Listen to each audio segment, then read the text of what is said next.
masih soal jihad memberantas korupsi. Ini yang paling penting dulu. Sebab kalau korupsi berhasil kita atasi, saya yakin sekali tingkat kemakmuran rakyat akan lebih cepat kita peroleh. Akan lebih cepat kita peroleh.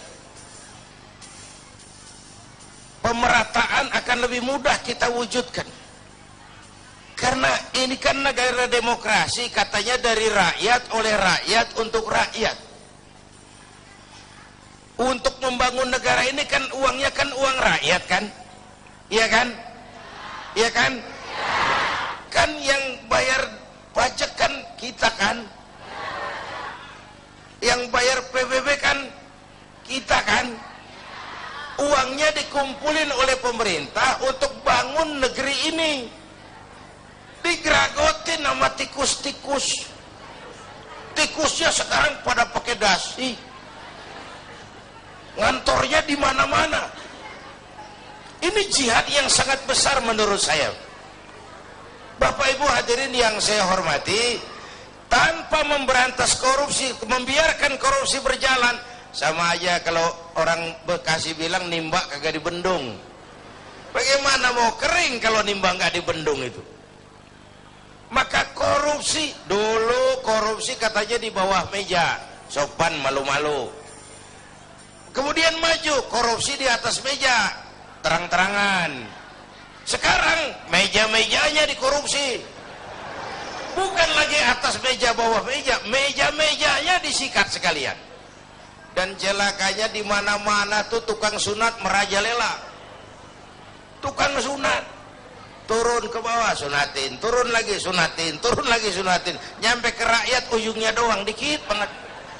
Kebanyakan tukang sunat. Yang disuruh ngurus beras, nimbun beras. Yang disuruh ngurus laut, jadi bajak laut. Yang disuruh ngurus hutan, rame-rame jadi orang hutan. Yang disuruh ngurus hukum malah bikin hukum kayak pisau, orang jadi nggak takut, hukum nggak berwibawa.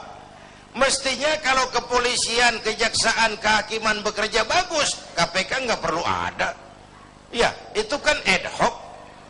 Dibentuk KPK karena kinerjanya nggak memuaskan. Nah, satu saat KPK nggak perlu kalau polisi, jaksa, hakim kerjanya cakep. Ya, ya. Ini kan negeri kita udah kebanyakan tim ini. Muncul masalah, bukan diselesain, bikin tim. Bikin tim, bikin tim. Urusan kagak rapi, tim makin banyak. Bapak Ibu hadirin yang saya hormati, oleh karena itu setiap kita punya tanggung jawab moral, paling tidak mencegah diri kita jangan ikut dalam korupsi pada tingkat kita masing-masing. Itu yang pertama saya kira, jihad menghadapi korupsi. Yang kedua, jihad melaksanakan amar ma'ruf nahi munkar. Ini penting. Sebab kalau yang ma'ruf jalan, yang munkar jalan, yang munkar itu mengundang murka Allah. Kalau murka Allah turun, bencana nggak nimpa yang zalim saja, yang baik-baik kena jatahnya. Saudara makan nangka kena getahnya, itu resiko. Saudara nggak makan nangka kena getahnya, itu sial namanya. Kan nih sekarang nih di masyarakat ada nih orang kalau dibilangin ngomongnya begini, biarin aja, yang mabok gue, yang judi gue, pakai duit gue main di rumah gue, urusan apa sama orang? Yang zina gue, yang bayar pelacur gue, mau enak mau penyakit urusan gue. Lu ngapa jadi repot? Ada tuh orang kalau dibilangin nyautnya begitu. Ada nggak? Yang mana?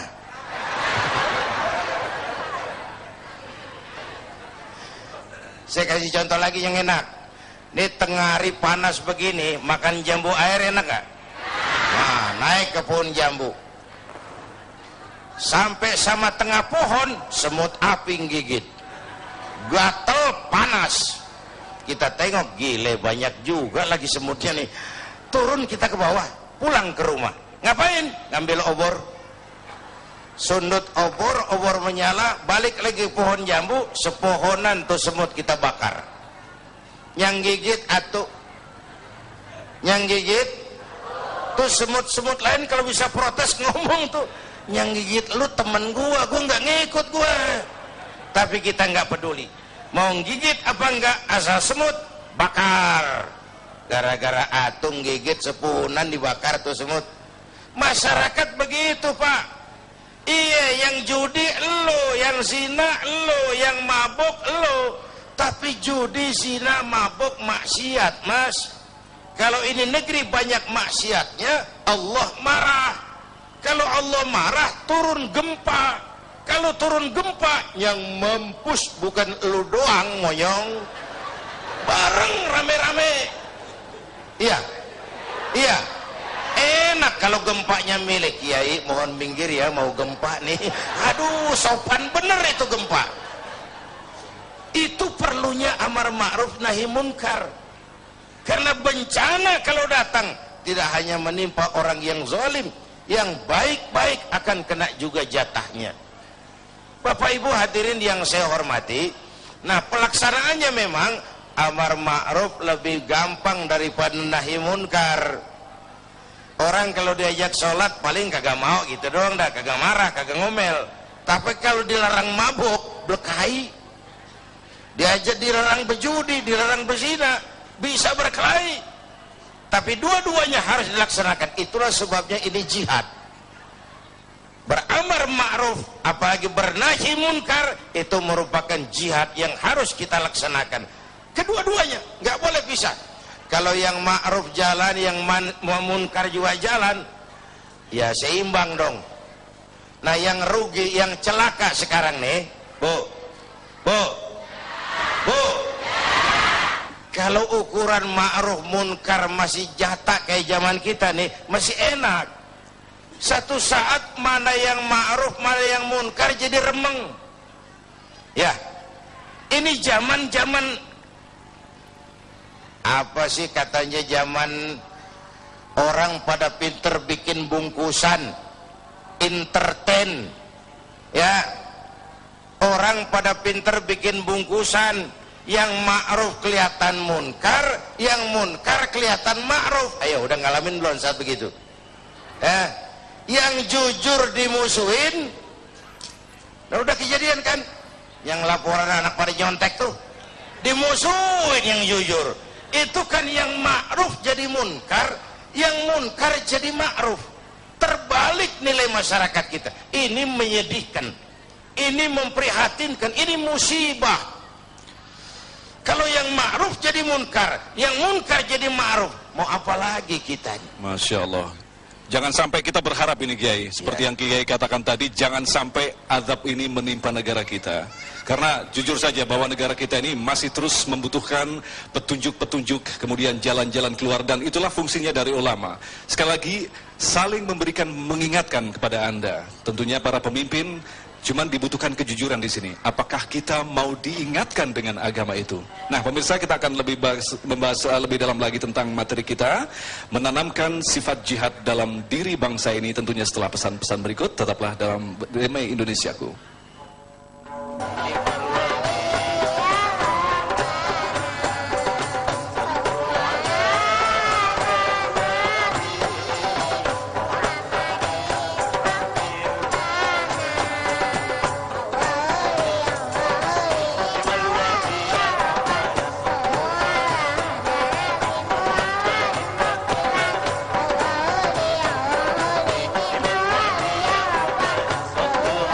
Tema membangun semangat jihad.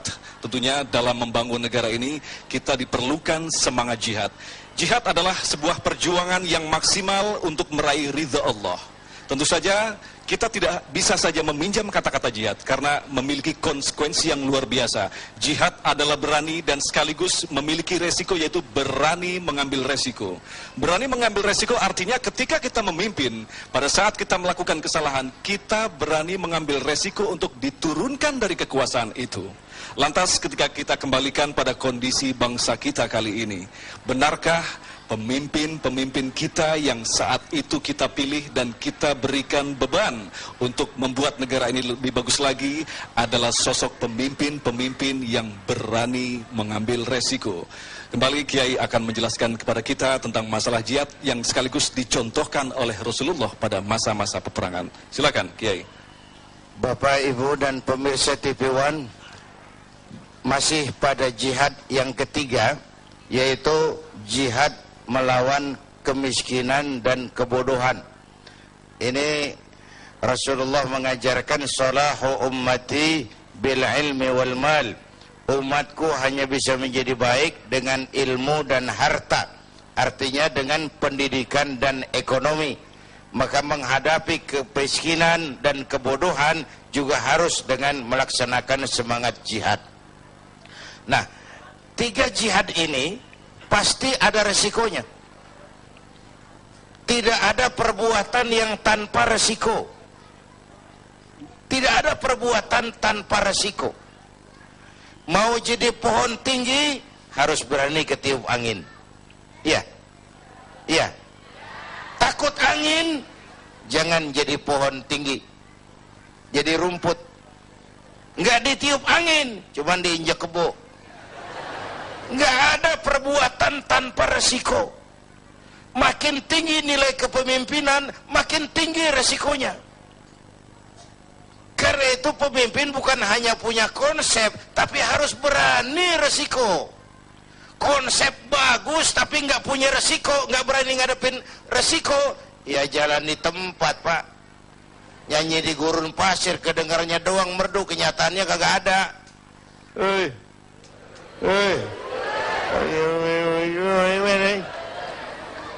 Konsep bagus tapi nggak berani resiko, nyanyi di gurun pasir, merdu tapi nggak ada yang dengerin, nggak ada hasilnya.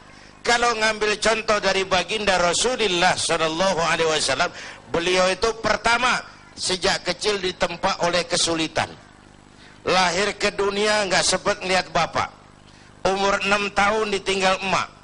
Umur 9 tahun ngangon kambing. Remajanya nggak dikolokin. Dari sini lahir jiwa prajurit. Tegar, tahan banting, nggak cengeng, berani resiko. Berani ngadepin resiko. Padahal jihadnya mulai teror mental. Teror mental. Gagal teror mental, teror fisik. Muhammad, jangan macam-macam, kamu mau apa? Kami ngerti Bani Hashim tidak bisnis, mau kaya, ngomong. Mau jabatan tinggi, jadi apa? Ngomong. Nggak usah ikut pilkada, ngomong. Mau perempuan cantik, anak siapa? Ngomong. Teror mental, gagal. Teror fisik, gagal. Kenapa? Beliau siap ngadepin resiko, berani. Sekali kaki melangkah ke depan, pantang surut mundur ke belakang. Itu namanya pemimpin. Jangan cuma ngatur penampilan pemimpin mah, berani resiko.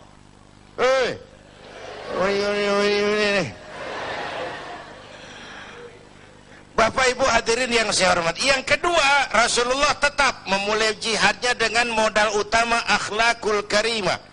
Memperbaiki akhlak pakai akhlak. Budi pekertinya luhur. Dipuji oleh Allah, wa innaka la'ala khuluqin azim. Yang ketiga, beliau pandai menginventarisir potensi. Kalau mau jihad harus ada kebersamaan, Pak. Coba lihat, Nabi punya Umar bin Khattab, Nabi punya Abu Bakar, Nabi punya Ali, Nabi punya Utsman. Ada penyandang dana kayak Utsman, ada jenderal kayak Umar, ada orang tua bijak kayak Abu Bakar Siddiq, ada anak muda intelek kayak Ali bin Abi Thalib, ada wanita budiman kayak Khadijah. Membangun kebersamaan, karena masalah yang kita hadapi sangat besar, perlu kebersamaan. Dulu pun waktu merdeka kita mikir-mikir, coba jenderal mana mau taruhan, bambu runcing merdeka ngelawan tank? Ya, ya, bambu runcing merdeka ngelawan meriam. Iya, kalau meriam belina. Meriam itu mau gue juga bisa ngelawan nih.